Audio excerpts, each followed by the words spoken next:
low while I pop a bottle off of ya. Chain swinging, clang clang, and it costs a lot. Bitch, I'm always after Guala, yeah, and you are not bad. Ball singing low while I pop a bottle off of ya. Chain swinging, clang clang, and it costs a lot. Bitch, I'm always after Guala, yeah, and you are not bad.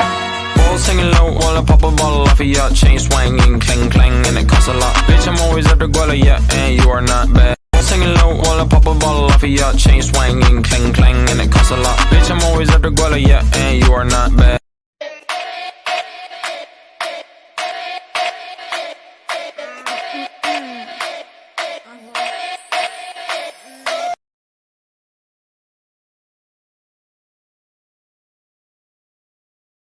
Baik, materi pertama akan disampaikan oleh saya sendiri pada bab 1, yaitu pendahuluan. Di latar belakang, perkembangan teknologi industri pada saat ini semakin pesat, yang akhirnya menuntut banyaknya perusahaan untuk bersaing dan mempertahankan kelangsungan perusahaannya. Pada umumnya, semua perusahaan tentunya tujuan utamanya adalah menginginkan laba semaksimal mungkin. Namun, untuk memperoleh laba yang memaksimalkan, perusahaan perlu menyusun strategi pemasaran dan perhitungan biaya yang tepat dalam mengeluarkan biaya untuk produksinya. Ada banyak cara yang bisa dilakukan agar perusahaan dapat memperoleh laba yang maksimal, diantaranya yaitu menaikkan harga jual, menekan biaya produksi, dan melakukan pengendalian terhadap biaya-biayanya sehingga perusahaan mendapat laba yang maksimal. PT Berkah bersama Al-Banjari, Banjarmasin merupakan usaha di bidang manufaktur yang memproduksi dan menerima pemasangan paving block. PT Berkah bersama Al-Banjari beralamat di Jalan Pramuka nomor 17D, Banjarmasin, Kalimantan Selatan, yang memproduksi paving block dengan berbagai ukuran dan bentuk. Seperti paving block tebal 6 cm, 10 cm, uskup, dan hekogen. Selama ini penggolongan biaya produksi oleh perusahaan tersendiri atas biaya bahan baku, biaya tenaga kerja, dan biaya lain-lain. Hal itu tidak sesuai dengan biaya tenaga kerja langsung dan biaya overhead pabrik. Selain itu, PT Berkah bersama Al-Banjari juga tidak memperhitungkan depresiasi aset tetap yang seharusnya masuk ke dalam elemen biaya overhead pabrik. Maka dari itu, penggolongan dan perhitungan biaya produksi oleh PT Berkah bersama Al-Banjari, Banjarmasin masih belum tepat. Sejarah paving block di dunia. Penggunaan paving block beton untuk jalanan pertama kali dipakai di Netherlands setelah Perang Dunia Kedua. Pada awalnya menggunakan bata sebagai bahan perkerasan dari Netherlands sebelum Perang Dunia Kedua, akan tetapi karena persediaan bata pada saat itu mulai menipis, maka paving block digunakan sebagai gantinya. Setelah Perang Dunia Kedua, paving block mulai banyak dipakai pada hampir seluruh jalanan di Rotterdam. Teknologi ini menyebar dengan cepat ke Jerman dan Eropa Barat sebagai metode yang berguna untuk trotoar, pejalan kaki, maupun kendaraan beroda. Saat ini, paving block beton yang dipasang sebagai standar permukaan aspalan di Eropa sudah lebih dari 100 juta meter setiap tahunnya. Sejarah paving block di Indonesia. Di masa puncak perkembangan zaman Romawi, ada lebih dari 400.000 km jalan dibangun dan lebih dari 80.500 km telah ditaburi dengan batu-batu di atasnya, sehingga jalanan tersebut telah membangunkan sekitar 113 provinsi yang dimiliki oleh Kekaisaran Romawi, dan bila diratakan maka dapat mencapai angka 32 km per hari untuk pergerakan 1.000 pasukan setiap harinya. Melalui jalan besar dan rata, pasukan infanteri maupun kavaleri Romawi dapat mampu bergerak dengan cepat Para teknisi Romawi ketika membangun jalan selalu membuat arah jalan tersebut lurus. Dengan arah jalanan yang lurus, maka jarak yang ditempuh oleh para pasukan juga akan lebih efisien. Di Indonesia sendiri, pemakaian paving block mulai dikenal serta dipakai sejak tahun 1977 atau 1978. Pemasangan dimulai dengan pemasangan trotoar di Jalan Tamrin dan untuk terminal bus kota di Pulau Gadung. Proyek keduanya dimulai di Jakarta. Pada saat ini paving block sudah tersebar pemakaiannya hampir seluruh di kota Indonesia.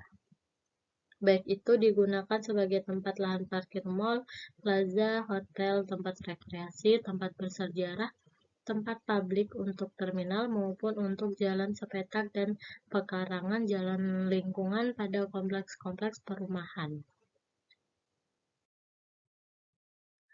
Rumusan masalah berdasarkan latar belakang yang telah dikemukakan oleh penulis, maka rumusan masalah untuk penelitian ini yaitu bagaimanakah perhitungan harga pokok produk per biji paving block dengan menggunakan metode harga pokok proses pada PT Berkah bersama Albanjari Banjarmasin.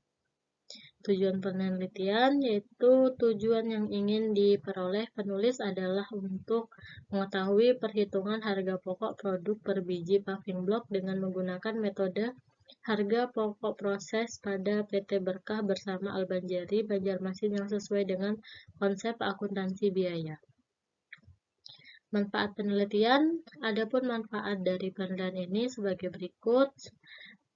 1. Bagi penulis, penelitian ini dapat menjadi saran bagi penulis untuk menambah wawasan dan ilmu pengetahuan dalam menerapkan teori yang telah diajarkan pada saat perkuliahan, terutama pada mata kuliah akuntansi keuangan lanjutan mengenai perhitungan harga pokok produk dengan metode harga pokok proses. 2. Bagi perusahaan, hasil penelitian ini diharapkan dapat berguna sebagai informasi dan bahan masukan bagi perusahaan dalam melakukan perhitungan harga pokok produk dengan tepat menurut konsep akuntansi manajemen, sehingga diharapkan dapat menjadi bahan evaluasi dalam penentuan dan pengendalian biaya. 3. Bagi Politeknik Negeri Samarinda, hasil penelitian ini diharapkan menjadi sarana yang selanjutnya yang ingin mengangkat topik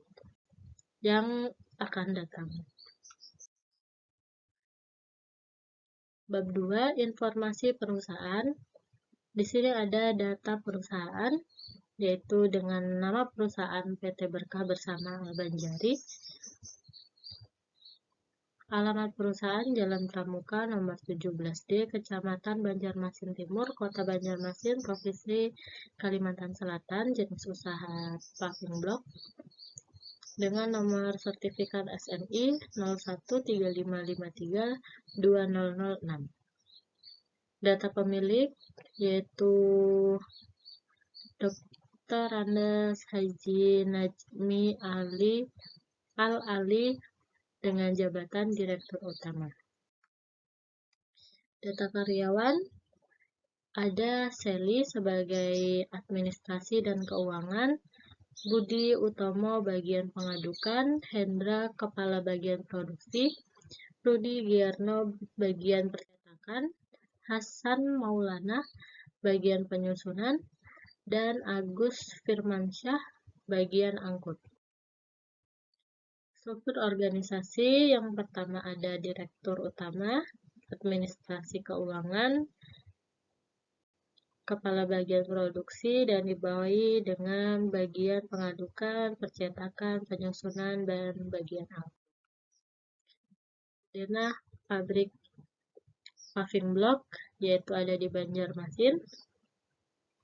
Pusatnya ada di tengah kota. Bab 3, produksi perhitungan HPP. Flowchart alur produksi, persiapan bahan baku dan material, pencampuran bahan baku, pengadukan bahan baku, pencetakan, pengeringan, dan terakhir penyusunan produk di area stok. Deskripsi alur produksi. Proses produksi adalah serangkaian kegiatan yang harus dilakukan untuk mengolah bahan baku hingga menjadi produk yang siap untuk dijual. Produksi menggunakan sumber-sumber yang telah tersedia, yaitu bahan baku, tenaga kerja, peralatan, dan biaya lain-lain. Tahapan yang dilakukan oleh PT Berkah bersama Al-Banjari Banjarmasin dalam proses produksinya adalah sebagai berikut. Yang pertama, persiapan bahan baku dan material. Pada tahap ini, semua bahan baku dan material yang dibutuhkan untuk produksi disiapkan terlebih dahulu. Pencampuran bahan baku. Pada tahap ini, semua bahan baku yang telah disiapkan seperti pasir, palangka, abu batu, semen, dan air dicampurkan sesuai dengan ukuran atau komposisi serta kebutuhan yang telah ditetapkan. Pengadukan bahan baku. Setelah semua bahan baku tercampur, proses selanjutnya adalah pengadukan bahan-bahan yang tadi menggunakan skop. Hal ini dilakukan agar bahan-bahan tercampur dengan baik dan merata. Pencetakan. Pada proses ini, bahan baku yang sudah tercampur rata dimasukkan ke dalam mesin cetak press untuk dilakukan pencetakan sesuai dengan bentuk dan ketebalan paving block yang dihasilkan. Pengeringan. Setelah paving block selesai dicetak, kemudian paving block akan dipindahkan ke tempat yang telah disediakan sebagai pengeringan. Assalamualaikum warahmatullahi wabarakatuh. Perkenalkan, nama saya Novahri dengan NIM 196510003. Baik, beradanya saya di sini, saya akan melanjutkan materi yang dijelaskan oleh teman saya. Kita masuk ke poin, yaitu proyeksi laporan keuangan pada PT Berkah Bersama. Kita masuk ke daftar aktiva tetap. Nah, di sini ada jumlah aktiva tetap pada paving block kami, yaitu ada 15 yang terdiri dari ayakan pasir, mesin pres hidrolik, mesin diesel penggerak, cetakan paving untuk pres, tempat atau alas cetakan, cangkul, skop, sendok semen, sendok takaran, ember plastik, rak, kendaraan, cetakan paving untuk pres, tempat atau alas cetakan, dan yang terakhir ada mesin molen atau mesin molincor. Nah, harga perolehan per unit totalnya adalah 163.930.000. Sedangkan total harga perolehan adalah 190.840.000. Nah, teman-teman bisa lihat sendiri di sini ada tahun perolehan dan harga perolehan per unitnya. Baik, kita masuk ke poin selanjutnya, yaitu daftar biaya-biaya. Yang pertama ada biaya bahan baku. Nah, biaya bahan baku terdiri dari 4, yaitu pasar pelangkah, harga per produksi adalah sebulan yaitu 350.000 per rit. Sedangkan abu batu 1:1 adalah 135.000. Abu batunya 1 juta, semennya adalah 40.000. Kita masuk ke biaya overhead pabrik. Di sini sama, yaitu sekali produksi atau sebulan. Nah, untuk sekali produksi sebulan maksudnya. Di sini ada biaya air, yaitu 277.700, biaya listrik 1.388.500, biaya internet 83.310, biaya pembelian barang lain 1.313.521.000, biaya penyusutan yaitu 1.514.922. Jadi total untuk biaya operator pabrik adalah 4.577.953 rupiah. Nah, kita juga punya ada daftar biaya tenaga kerja, yaitu nama-namanya ada Selly, Hendra, Budi Utomo, Rudi Giorno, Hasan Maulana, dan Agus Firmansyah. Nah, teman-teman bisa lihat sendiri, di sini ada jabatannya. Oke, kita next selanjutnya. Nah, kita masuk ke laporan harga pokok produksi. Laporan biaya produksi per 31 Januari 2022. Di sini harga pokok produksi kami yaitu 85.900 per biji. Sedangkan produk jadi yang ditransfer ke gudang kami tidak ada, produk di dalam proses akhir nggak ada. Kita langsung ke jumlah produk yang dihasilkan yaitu 85.900 per biji. Jadi biaya yang dibebankan dalam bulan Januari 2021 adalah biaya bahan bakunya adalah 78.375.000 dibagi dengan 85.900, maka dapatnya harga pokok per biji adalah 912,40. Sedangkan biaya tenaga kerja langsung adalah 15.851.500 dibagi dengan 85.900, dapatnya 185.000 rupiah. Selanjutnya kita yaitu biaya overhead pabrik yaitu 16.502.553,92 rupiah dibagi dengan 85.900, maka didapatlah 152,11 rupiah. Jadi jumlah dari biaya bahan baku, tenaga kerja langsung dan overhead pabrik adalah 110.769.053,92 rupiah. Sedangkan HPP untuk per bijinya adalah jumlahnya adalah 1.289,51 rupiah. Ini adalah modal awal PT Berkah Bersama. Nah, perhitungan biaya. Harga pokok produksi jadi yang ditransfer ke gudang adalah 85.900 per biji dikalikan tadi yang jumlah dari sini yaitu 1.289,51 rupiah. Maka didapatkanlah jumlah produksinya yang dibebankan adalah 110.769.053,92 rupiah. Oke, kita masuk ke laporan rugi laba. Nah, laporan ini yang berakhir pada 31 Januari 2022. Di sini keterangan di pendapatan yaitu ada penjualan, harga pokok produksi dan laba kotor. Yaitu penjualannya per hari adalah 7.157.500. Untuk per bulannya adalah dikalikan dengan 30 sama dengan 214.750.000 rupiah. Sedangkan harga pokok produksinya HPP adalah 2.759.932 rupiah dikalikan 30 sama dengan 71.758.232 rupiah. Jadi laba kotornya adalah sama dengan penjualan dikurang dengan harga pokok produksi, maka didapatlah laba kotor per harinya yaitu 4.397.568 rupiah dikalikan dengan 30 hari yaitu 141.951.768 rupiah.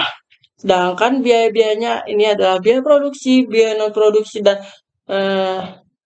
ada total biaya. Yaitu biaya produksi ini adalah 3.183.383 dikali dengan 30 hari, maka dapatlah 82.767.953 rupiah. Jadi total biaya ini didapat dari biaya produksi ditambah dengan biaya non produksi. Jadi total biaya adalah 3.298.767 rupiah. Sedangkan per bulannya adalah 85.767.953 rupiah. Jadi laba bersihnya adalah laba kotor dikurang dengan total biaya, maka didapat 1.058.801 untuk per harinya. Untuk per bulannya adalah 57.223.815 rupiah. Oke, kita masuk ke selanjutnya yaitu laporan neraca. Nah, di sini PT Berkah Bersama neracanya periode Januari 2022 di aktiva lancar ada kas yaitu sebesar 112.580.000. Sedangkan di perlengkapan ada 342.500. Jadi jumlah aktiva lancar adalah 112.922.500. Sedangkan di aktiva tetap adalah jumlah aktiva tetapnya adalah 1.250.731.328. Jadi jumlah aktiva ini adalah jumlah aktiva lancar ditambah dengan jumlah aktiva tetap, maka didapatlah 1.403.653.828. Sedangkan di sebelah sisi kanan ada kewajiban, yaitu utang lancar. Nah, utang lancar di sini ada utang bank sebesar 450 juta. Jadi jumlah utang lancar adalah 450 juta. Di modal pemilik ini adalah 953.653.828. Jadi jumlah kewajiban dan modal adalah 1.403.653.828 rupiah. Oke, kita masuk ke analisa biaya standar. Nah, analisa biaya standar ini ada 3, yaitu biaya bahan baku, biaya tenaga kerja langsung, dan biaya overhead pabrik. Nah, di sini biaya bahan bakunya adalah pasir pelangkah, yaitu 400 lit, sebesar dikali dengan 350.000 per litnya, sama dengan 4.900.000. Jadi total biaya bahan bakunya adalah 49.390.000. Sedangkan biaya tenaga kerjanya adalah bagian produksi adalah Rp 28.800.000. Jadi total biaya tenaga kerja langsung adalah 28.800.000. Di sini ada biaya overhead pabrik, yaitu ada biaya air, biaya listrik, biaya internet, dan biaya pembelian barang lainnya, dan biaya penyusutan. Jadi total untuk biaya overhead pabrik adalah Rp4.932.432,04. Jadi total untuk biaya produksi dari total biaya tenaga bahan baku ditambah dengan total biaya tenaga kerja langsung ditambah dengan total biaya overhead pabrik. Jadi total biaya produksinya adalah Rp82.817.432,04. Jadi hasil produksi selama sebulan adalah 85.900. Dan harga pokok per bijinya ini adalah 82.817.432,4 dibagi dengan 85.900 didapatlah 906,11, dan pembulatannya adalah Rp964. Nah, kita masuk ke slide selanjutnya, yaitu analisa biaya bahan baku. Nah, analisa biaya bahan baku ini fakta yang terjadi di lapangan, yaitu biaya bahan bakunya adalah yang pertamanya ada 14 rit, jadi yang digunakan hanya yaitu 10 rit, dan harga standarnya sama 350.000 dikali dengan 10, 3.500.000. Hasil produksi ini adalah 2.863 dibagi dengan 3.500.000, maka didapatlah 1.222 untuk biaya bahan bakunya pasir. Sedangkan abu batu ini adalah 10 rit, sedangkan tadi yang direncanakan ada 14 rit, tetapi mungkin terjadinya di lapangan adalah 10 rit. Jadi harga standarnya mah 135.000 dikalikan saja dengan 10 rit, maka dapatlah 1.350 dibagi dengan 2.863 dapatlah 472. Jadi untuk total semua biaya bahan baku adalah Rp12.340. Oke, kita selanjutnya yaitu analisa biaya tenaga kerja. Baik, di sini ada selisih biaya, selisih tarif, dan CO, yaitu selisih efisien upah. Kita masuk ke selisih biaya. Di sini ada biaya tenaga kerja langsung standar dan biaya kerja langsung sesungguhnya. Kuantitasnya adalah 208 jam, sedangkan biaya tenaga kerja langsung sesungguhnya adalah 152 jam. Jadi harga satuannya adalah 17.308 dan satunya adalah 18.750. Sedangkan jumlah yang ada di PT bersama jumlah karyawannya adalah 8 dikali dengan 8, maka totalnya didapat yaitu 28 juta untuk biaya standar. Biaya tenaga kerja langsung standarnya adalah 28.800.512. Sedangkan biaya tenaga kerja langsung sesungguhnya yang didapat adalah 28.800.000. Jadi selisih BTKL ini adalah 512. Jadi di sini keterangannya menguntungkan. Oke, kita masuk ke selisih tarif dan tarif upah. Harga standarnya adalah 17.038, harga sesungguhnya yaitu 18.750. Jadi selisih tarif dan upah adalah 276.864. Jadi tidak menguntungkan karena negatif. Selanjutnya kita masuk ke selisih efisiensi upah. Nah, di sini untuk kuantitas standar adalah 208 jam, sedangkan kuantitas sesungguhnya adalah 192 jam. Jadi harga standarnya adalah 17.308. Jadi selisih efisiensi upah ini adalah 276.928. Jadi menguntungkan. Jadi selisih biaya tenaga kerja langsung adalah minus 276.864 ditambah dengan 276.928. Jadi totalnya adalah 64. Jadi sini menguntungkan. Oke, baik, selanjutnya kita masuk ke metode. Nah, di sini ada 4 metode, yaitu metode 1 selisih, 2 selisih, 3 selisih, dan 4 selisih. Baik, kita masuk ke metode 1 selisih. Di sini selisih biaya ada 2, yaitu BOP standar dan BOP sesungguhnya. Kuantitasnya yaitu 208 jam kerja langsung, sedangkan BOP sesungguhnya adalah 192. Jadi dikalikan dengan harga satuan, jadi total untuk BOP standar adalah 50.789.234. Sedangkan BOP sesungguhnya adalah totalnya 40.723.634. Jadi dikurangi maka dapatlah minus 10.065.600. Jadi sini tidak menguntungkan. Oke. Kita masuk ke metode 2 selisih. Nah, di sini selisih biayanya yaitu BOP standar adalah 208 untuk kuantitasnya, sedangkan di BOP sesungguhnya adalah 192. Harga satuannya bisa teman-teman lihat, maka selisih BOP-nya adalah minus 10.065.600. Jadi sini tidak menguntungkan. Kita masuk ke selisih terkendali. Untuk BOP sesungguhnya totalnya adalah tadi 40.723.634. Di sini BOP budget kepada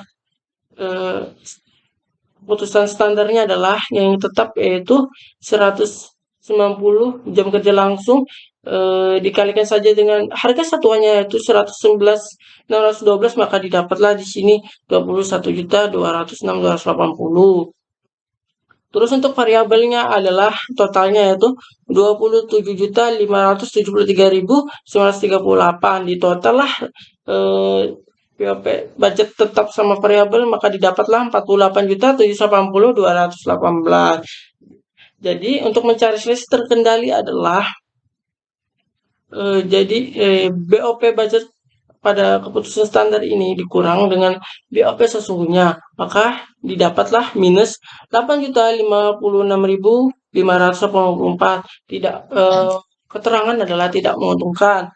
Untuk selisih volume adalah BOP budget pada keputusan standar adalah yang pertama yaitu tetap 190, kuantitasnya 190 jam kerja langsung dikali dengan harga satuannya, maka didapat total 21.206.280.000. Sedangkan variabel totalnya adalah 27.573.938. Maka total dari tetap BOP budget kepada keputusan standar tetap dan variabel adalah 48.780.218. Sedangkan BOP sesungguhnya adalah totalnya yaitu 50.789.234, maka dikuranglah BOP sesungguhnya dikurang dengan BOP budget pada keputusan standar, maka didapatlah selisih volume yaitu minus sebesar 2.916 rupiah. Maka di sini tidak menguntungkan. Jadi selisih BOP pabrik yaitu minus 8.056.584 didapat dari sini. Selisih terkendali ditambah dengan minus 2.009.016 rupiah didapat dari selisih volume, maka totalnya adalah 10.065.600 rupiah di sini. Jadi karena minus jadi tidak menguntungkan. Baik, kita masuk ke selanjutnya, yaitu metode 3 selisih. Nah, metode 3 selisih di sini ada selisih biaya. Nah, selisih biaya itu BOP standar dan BOP sesungguhnya. Untuk kuantitasnya ada 208 masih sama, 208 dan 192. Jadi untuk selisih BOP ini adalah 10.065.600 rupiah, tidak menguntungkan keterangannya. Untuk selisih pengeluaran, nah selisih pengeluaran ini BOP sesungguhnya yaitu masih sama 40.723.634 rupiah, 634 rupiah. Sedangkan BOP budget pada keputusan standar yaitu ditetap yaitu totalnya 23.956.580 ditambah dengan variabel maka didapatlah 49.449.446 rupiah. Jadi untuk mencari selisih pengeluarannya adalah BOP sesungguhnya dikurang dengan BOP budget pada keputusan standar, maka dapatlah minus 8.725.812, tidak menguntungkan karena di sini negatif, teman-teman. Selanjutnya kita masuk ke selisih kapasitas. Nah, BOP sesungguhnya yaitu BOP budget pada keputusan standar ya, tetapnya adalah 23, harga satuannya adalah 111.612, maka totalnya adalah 2.567.76 rupiah. Jadi baik, di sini kita masuk ke selisih efisiensi, yaitu BOP budget pada keputusan standar tetapnya adalah kuantitasnya 16, teman-teman. Harga satuannya 244.179. Jadi totalnya adalah minus 3.906.864. Jadi keterangan tidak menguntungkan. Untuk mencari selisih BOP tadi yaitu minus 8.725.812 ini didapat dari selisih pengeluaran, sedangkan 2.567.076 rupiah didapat dari selisih kapasitas. Sedangkan minus 3.906.864 didapat dari selisih efisiensi. Jadi jumlah untuk selisih BOP adalah minus 10.065.600 rupiah. Baik, kita masuk ke metode 4 selisih.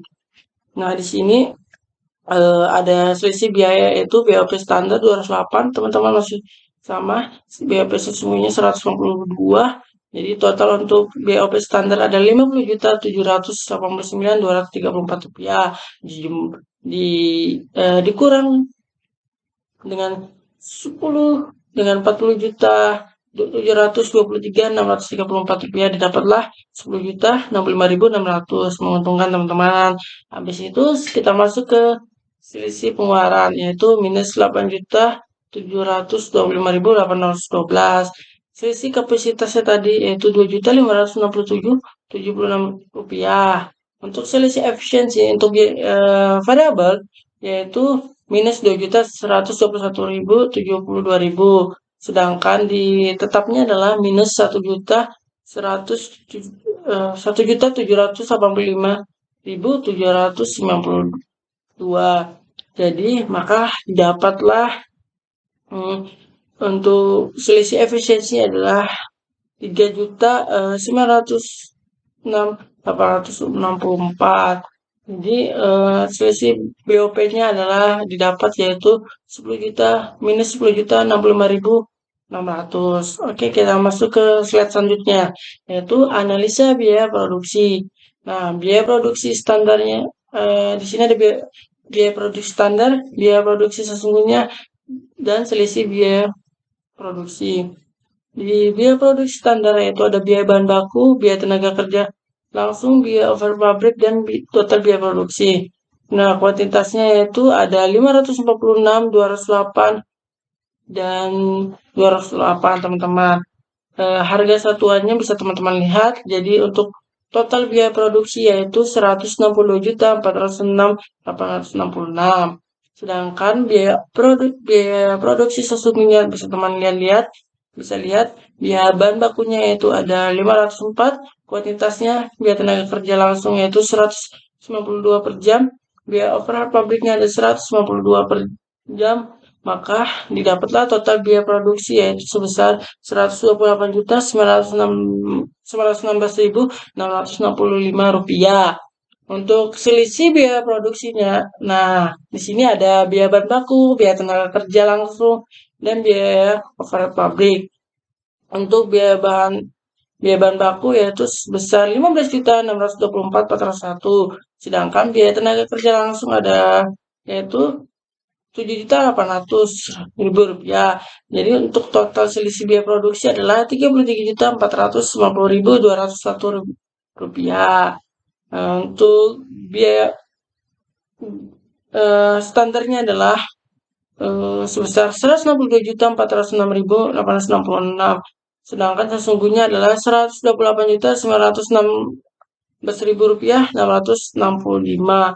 Jadi untuk total selisih biaya produksi teman-teman yaitu sebesar 33.450.201 rupiah. Baik, baik, untuk penjelasan selanjutnya akan dijelaskan oleh teman saya. Terima kasih. Bismillahirrahmanirrahim. Perkenalkan, saya Dwi Hatika dengan nomor induk mahasiswa 1905101. Di sini saya akan melanjutkan penjelasan dari teman saya. Di sini saya akan membahas mengenai analisa kelayakan investasi vaping block. Nah, yang pertama kita masuk ke dalam aspek hukum. Nah, di dalam aspek hukum ini berisikan informasi terkait dengan perjanjian usaha-usaha yang berkaitan dengan dokumen-dokumen yang harus ada dan dipersiapkan dalam pendirian industri AMDK. Perizinan usaha merupakan pembahasan utama yang ada dalam penilaian aspek hukum serta menjadi aspek yang paling awal dikaji dalam studi kelayakan bisnis, karena tanpa mengantongi izin dari lembaga terkait, maka jenis usaha apapun tidak bisa dikatakan legal untuk dijalankan. Dalam mendirikan usaha vaping block ini, ada ketentuan-ketentuan hukum atau standar hukum yang harus dipenuhi.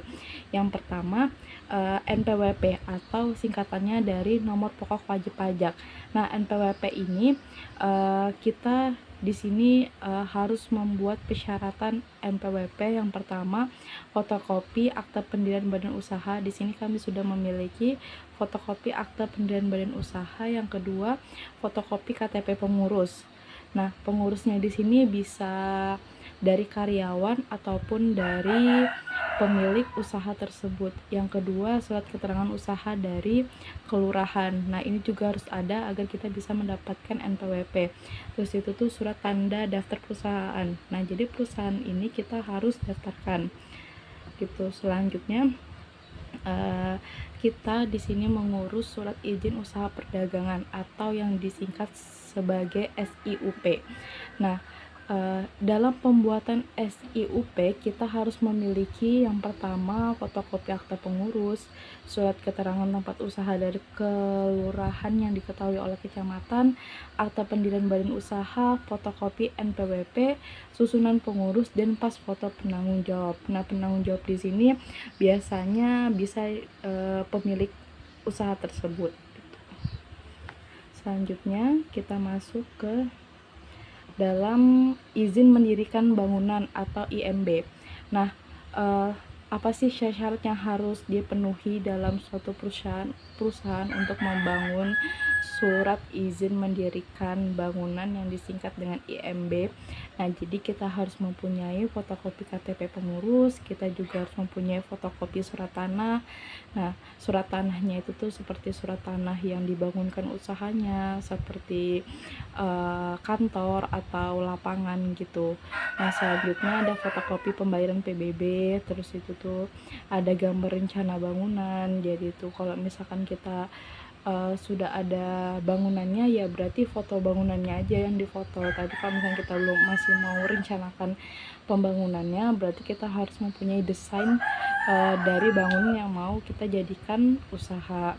Selanjutnya ada perhitungan konstruksi dan instalasi, dan ada surat permohonan yang dilegalisasi dari kelurahan dan juga kecamatan. Selanjutnya di perusahaan paving block ini juga mempunyai sertifikat produk SNI. Nah, yang dimana nomor SNI dari produk paving block ini ada 013553/2006. Nah, adapun beberapa syarat untuk mendapatkan standarisasi NSI di produk paving block ini. Yang pertama, kami sudah memiliki sertifikat merek produk. Yang kedua, kami juga sudah mempunyai hasil analisis uji bahan baku, kami mempunyai NPWP dan SIUP, dan kami juga mempunyai badan hukum perusahaan gitu. Dan kami juga sudah mempunyai surat permohonan yang dilegalisasi dari kelurahan dan kecamatan. Selanjutnya kita masuk ke dalam aspek ekonomi dan budaya. Jadi dampak dari aspek ekonomi dengan adanya suatu proyek atau usaha yang dibuat meliputi yang pertama, terbukanya kesempatan lapangan pekerjaan bagi masyarakat sekaligus mengurangi angka pengangguran.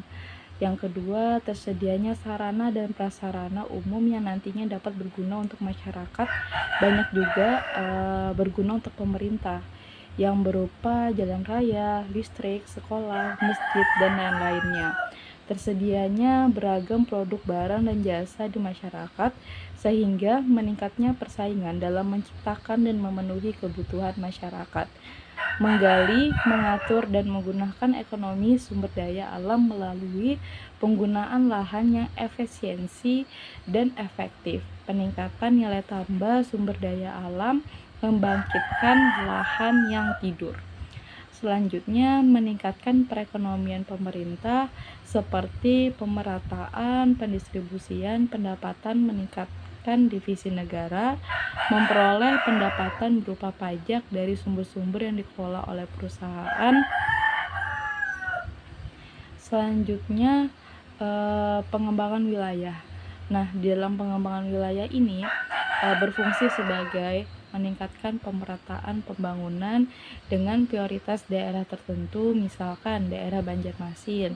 Selanjutnya, membuka isolasi wilayah dan cakrawala pemikiran masyarakat dengan masuknya pembangunan tersebut.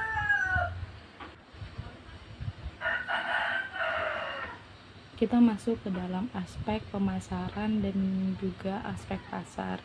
Nah, di sini ada proyeksi peramalan, di mana permintaan dalam hal ini berarti banyaknya pengiriman jasa kurir e-commerce yang terjadi di Indonesia. Data permintaan didapat melalui studi literatur dengan menggabungkan beberapa sumber yang saling berkaitan, seperti pendapat Kumalasari tahun 2015, Global Business Guide Indonesia tahun 2017, Hidayat tahun 2018, dan terdapat pula Suryadi tahun 2018. Nah, dalam menentukan sebuah peramalan tentunya kami membutuhkan sebuah data yang sudah berlalu atau sering disebut dengan data historis. Untuk mendapatkan sebuah data permintaan paving block yang terdapat di Banjarmasin, kami membutuhkan sebuah data jumlah penduduk di Banjarmasin dari mulai tahun 2019 sampai 2021. Sehingga kami mengambil data tersebut yang bersumber dari BPS atau Badan Pusat Statistik Indonesia. Jadi, jumlah penduduk di Kalimantan Selatan tahun 2019 dan 2001 itu terdiri dari laki-laki, perempuan, dan juga laki-laki ditambah perempuan. Nah, data ini kami dapatkan dari Badan Pusat Statistik Provinsi Kalimantan Selatan. Selanjutnya, setelah didapatkan kedua data tersebut, selanjutnya untuk mengetahui berapa besar permintaan paving block yang terdapat di Banjarmasin adalah dengan melakukan pengolahan data dari kedua data tersebut dengan melakukan perkalian antara jumlah penduduk pada tahun yang sama dikalikan dengan jumlah pendapat per kapita pada tahun yang sama, maka akan didapatkan besar permintaan paving block sehingga data permintaan yang sudah diolah Badan Keuangan dan Aset Daerah Banjarmasin mengklaim pendapatan asli daerah atau PAD Banjarmasin per 1 November dari sektor pajak sudah mencapai 88,09%. Hal itu disampaikan Kepala Bapeuda Banjarmasin, Subhan Noryaumil, berdasarkan perhitungannya melalui data setoran pajak sebesar 227 miliar. Dalam analisis aspek pasar dan pemasaran, kami melihat potensi pasar untuk industri paving block serta melihat strategis yang akan digunakan untuk memasarkan produk paving block tersebut. Kajian mengenai potensi pasar dilakukan untuk mengetahui sebesar apa peluang dari permintaan pasar yang bisa dimanfaatkan sepanjang tahun 2021 lalu. Nah, industri paving block di Indonesia tumbuh sebesar 9%, meleset 1% dari target yang ditetapkan yaitu 10%. Total produksi paving block pada tahun 2021 adalah sebesar 1.030.800 paving block dan diprediksi akan terus meningkat dari tahun ke tahun. Kebutuhan paving block di wilayah Banjarmasin sebagai daerah sasaran pasar paving block bisa dihitung dengan pendekatan kebutuhan paving block minimal setiap orang memesan sebanyak yaitu 5.000 paving block dengan asumsi bahwa kebutuhan paving block tersebut minimal 5% diperoleh, maka diperolehlah angka sebagai berikut, yaitu konsumsi paving block per tahun sebesar 5%, kita kalikan 5.000 paving block, kita kalikan 365 hari. 365 hari ini dalam setahun jadi menghasilkan 61.250 paving.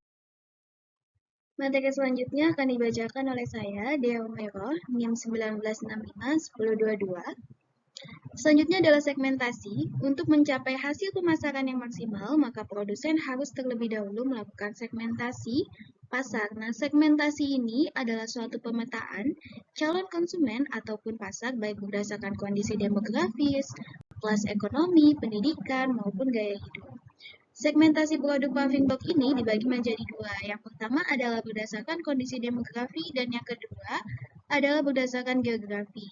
Segmentasi berdasarkan demografi, PT Berkah bersama Al-Banjari bagi menjadi beberapa segmen. Yang pertama adalah pekerja pabrik dan pegawai negeri yang tidak memiliki banyak waktu di rumah. Kedua adalah kelompok masyarakat dengan penghasilan menengah ke atas yang tinggal di area perkotaan di sekitar Kabupaten Kota Baru. Dan yang terakhir adalah segmentasi kepada instansi-instansi pemerintah di daerah yang ingin menggunakan paving block sebagai bangunan mereka. Selanjutnya, selain segmentasi berdasarkan aspek demografi, untuk mengawali pemasaran produk paving block, PT Berkah bersama Al-Banjari akan memasarkannya berdasarkan wilayah geografis, yaitu di daerah Banjarmasin. Selanjutnya, targeting. Targeting ini merupakan bidikan yang akan dipilih dari segmentasi yang telah dilakukan sebelumnya. PT Berkah bersama Al-Banjari dalam melakukan targeting sudah memiliki acuan yang jelas, yaitu menargetkan pasar untuk kalangan rumah tangga dan juga perusahaan yang berdasarkan di bidang sipil. Dengan target produk yang dipasarkan adalah produk paving block, di mana paving block ini memiliki beberapa bentuk. Yang pertama ada T6, ada heksagon, ada yang segi 5, dan ini menunjukkan bahwa PT Berkah bersama Al-Banjari sudah memiliki konsentrasi yang jelas dengan sasaran pasar yang akan dikembangkan. Positioning. Setelah melakukan segmentasi dan juga targeting, langkah berikutnya adalah melakukan positioning produk untuk menciptakan keunikan yang berbeda dengan produk sejenis lainnya. PT Berkah bersama Al-Banjari dalam pemasaran produknya memposisikan diri sebagai produk yang ramah untuk kebutuhan keluarga dan perusahaan yang bergerak di bidang sipil. PT Berkah bersama Al-Banjari juga menyediakan layanan antar produknya langsung kepada pelanggan. Yang kelima adalah strategi pemasaran, di mana strategi pemasaran yang akan dilakukan oleh PT Berkah bersama Al-Banjari untuk memasarkan produk paving block menggunakan analisis yang diperkenalkan oleh Philip Kotler sebagai 4P. Yang pertama ada produk, price, pledge, dan juga promotion. Mungkin kita bisa bahas yang pertama adalah produk. Produk yang kami pasarkan adalah paving block. Paving block ini adalah suatu komposisi bahan bangunan yang terbuat dari campuran semen Portland atau bahan perekat hidrolis lainnya, air dan juga agregat dengan atau tanpa bahan tambahan lainnya yang tidak mengurangi mutu beton. Paving block yang kami jual berbentuk T6 atau seperti gambar berikut, atau bisa dibilang T6 ini berbentuk sejenis balok. Paving block yang T6 berbentuk balok yang memiliki fungsi utama, yaitu menutup permukaan tanah dan memperindah jalan, halaman, serta taman paving block yang kami produksi memiliki daya serap yang tinggi terhadap cuaca apapun. Yang kedua, price. Price adalah harga yang digunakan dalam penjualan paving block. Nah, dalam proses penjualan, kami memberikan harga 2.500 per pieces atau per paving. Hal ini telah ditentukan sesuai dengan perhitungan dalam proses produksi paving block yang ada beserta dengan biaya-biaya lainnya yang telah dikeluarkan, baik itu biaya bahan baku, biaya tenaga kerja, biaya overhead pabrik, dan juga biaya-biaya lainnya yang sudah dikeluarkan untuk proses produksi paving block ini. Yang ketiga ada pledge. Pledge ini lokasi atau tempat produksi maupun penjualan berlangsung. Nah, tempat yang digunakan berada di Jalan Pramuka, nomor 17, Kecamatan Banjarmasin Timur, Kota Banjarmasin, Provinsi Kalimantan Selatan. Yang keempat ada promotion atau promosi. Nah, promosi ini adalah upaya untuk memberitahukan atau menawarkan produk dengan tujuan menarik calon konsumen untuk membeli suatu produk. Teknik promosi yang kami gunakan adalah dengan membagikan brosur kepada calon konsumen, mempromosikan melalui media sosial, promosi melalui diskon, atau potongan harga kepada konsumen baru dan juga langganan-langganan yang sudah ada. Selanjutnya, aspek pemanajemen, pembahasan terkait analisis aspek manajemen dan organisasi, terkait dengan bagaimana sebuah manajemen menjalankan proses usahanya. Rekomendasi terkait pola manajemen termasuk di dalamnya adalah struktur organisasi, serta deskripsi pekerjaannya yang sangat dilakukan, yang ini menentukan peluang keberhasilan sebuah bisnis. Sistem pengelolaan dalam konsep manajemen tergolong dalam fungsi pengorganisasian. Dalam tahap ini, sangat diperlukan sebuah analisis terkait proses penyusunan, sistem kerja yang mampu diimplementasikan agar dapat menciptakan efisiensi serta efektivitas usaha. Nah, jika efisiensi ini dapat terbentuk, harapannya terdapat optimalisasi langkah dalam setiap proses bisnis yang diterapkan oleh pihak manajemen. Mungkin lebih penting bahwa setiap proses bisnis tersebut telah memiliki standar ataupun aturan yang jelas dan tertulis dalam sebuah aturan manajemen. Seperti dalam bentuk deskripsi kerja seperti yang akan kami bahas. Identifikasi pada pembahasan aspek manajemen dan organisasi tentu diperlukan terkait dengan pihak-pihak manapun atau fungsi yang diperlukan agar tersedia di dalam sistem manajemen PT Berkah bersama Al-Banjari. Langkah berikutnya, perlu diperlakukan proses pengorganisasian sehingga antar pihak ataupun fungsi yang tersedia dapat dilihat dengan jelas keterkaitannya. Bentuk nyata dari implementasi sistem pengelolaan pada analisis manajemen dan organisasi adalah dengan melakukan analisis tentang pembentukan struktur organisasi.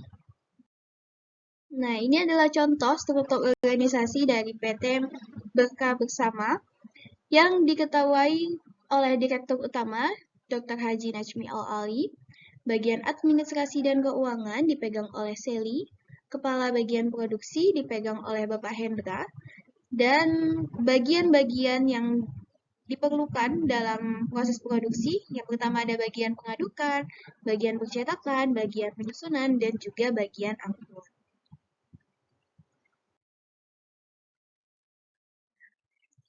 Berdasarkan pada rencana struktur organisasi yang diuraikan pada gambar tersebut, mungkin kita bisa lihat bagaimana sistem pengelolaan paving block milik PT Berkah Bersama Al-Banjari tersebut akan diimplementasikan. Direktur Utama bersama Al-Banjari sebagai pengelola tertinggi memegang peran penting namun bukan yang utama dalam menentukan keberlanjutan teknik usaha.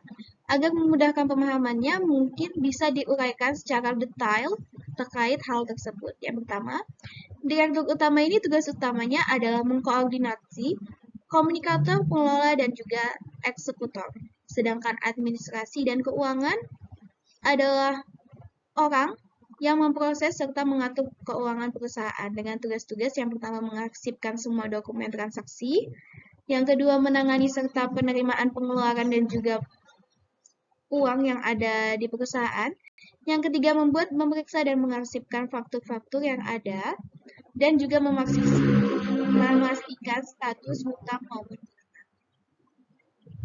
Adapun kepala bagian produksi memiliki tugas untuk mengawasi serta turut dalam seluruh kegiatan produksi paving block mulai dari awal hingga proses produk siap untuk dijual dan menyortir produk yang akan dijual. Bagian pengadukan adalah bagian bertugas dalam proses pengadukan semen, pemasukan bahan baku dan juga bahan penolong serta mengawasi mesin molen. Ada bagian percetakan, adalah bagian produksi yang bertugas dalam proses percetakan paving block dari mesin molen yang dipindahkan ke dalam mesin cetak. Bagian penyusunan adalah bagian produksi yang bertugas dalam proses penyusunan paving block. Jadi, proses penyusunan ini dipindahkan antara pencetakan yang sudah dicetak akan dipindahkan keluar untuk dikeringkan. Sedangkan bagian angkut adalah bagian yang mengirimkan barang setelah produk ini selesai ke konsumen. Selanjutnya ada aspek keuangan. Yang pertama kita bahas adalah arus kas atau cash flow, di mana estimasi pencapaiannya mencapai 88%, laba kotornya mencapai Rp151.725.000, sedangkan biaya produksi yang dikeluarkan Rp67.193.031, biaya non-produksi sebesar 3 juta, dan juga total biayanya Rp70.193.031. Laba bersih atau surplus yang dihasilkan adalah Rp81.531.969 per bulan. Selanjutnya ada net present value atau sering kita dengar dengan NPV. NPV ini diartikan sebagai nilai sekarang dari arus pendapatan yang ditimbulkan oleh penanaman investasi. Berikut adalah contoh dari rumus NPV-nya, di mana NPV ini nilai bersih, keuntungan saat sekarang, BT adalah total penerimaan benefit, CT adalah total biaya yang dikeluarkan, I merupakan suku bunga yang digunakan, sedangkan T adalah periode waktu. Nah, di sini kami sudah memperhitungkan net present value yang sudah kami gunakan. Yang pertama, if KI sama dengan Rp1.434.999.932 yang menghasilkan NPV 1,4667047679. Selanjutnya adalah perhitungan NPV. Di sini kami memperhitungkan mendapat interpolasi 69%. Untuk price value dari prosesnya itu sebesar Rp1.435.461.906.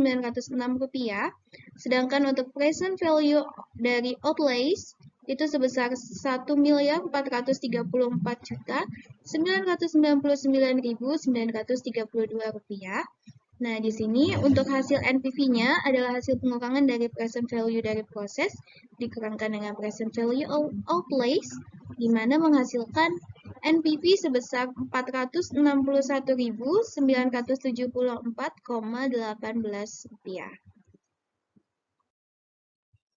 Selanjutnya adalah perhitungan IRR, Internal Rate of Return.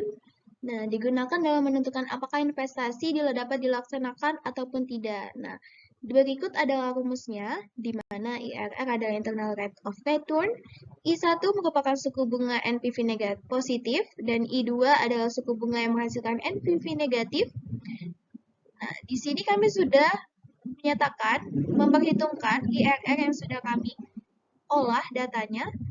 69% menghasilkan IRR negatif Rp24.513.579.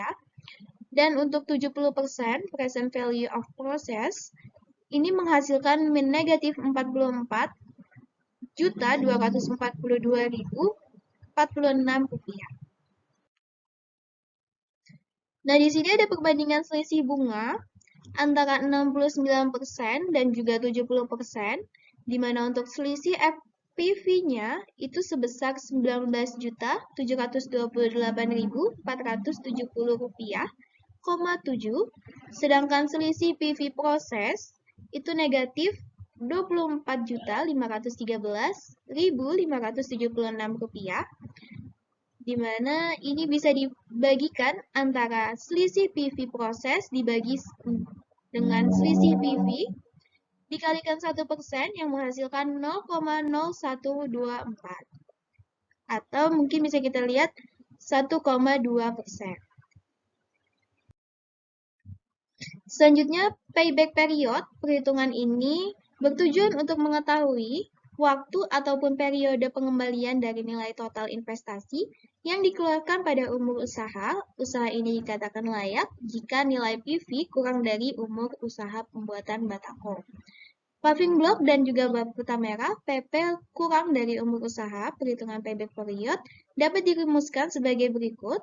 1/B dikali 1 tahun, di mana 1 ini nilai investasi dan AB merupakan kas masuk bersih yang telah didiskontokan. Payback period, nilai investasi dibagi kas bersih, dikali 1 tahun. Nah, di sini kami sudah memperhitungkan payback periodnya sebesar 1,466 tahun atau 1,4 tahun. Selanjutnya adalah perhitungan BAP unit. BAP unit dengan rumus biaya tetap produksi dibagi dengan harga jual per unit dikurangkan dengan biaya variabel per unit.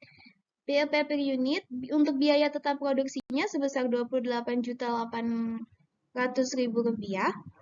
dibagi dengan harga per unitnya Rp2.500 dan biaya variabel per unitnya sebesar Rp1.104.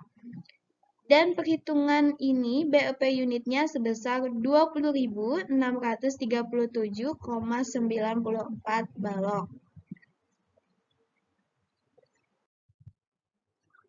Untuk perhitungan BAP rupiah dengan rumus biaya tetap produksi dibagi dengan harga jual per unit dikurang biaya variabel per unit dikalikan harga jual per bungkus. Nah, untuk BAP rupiah yang telah kami perhitungkan itu sebesar Rp51.594.842,70.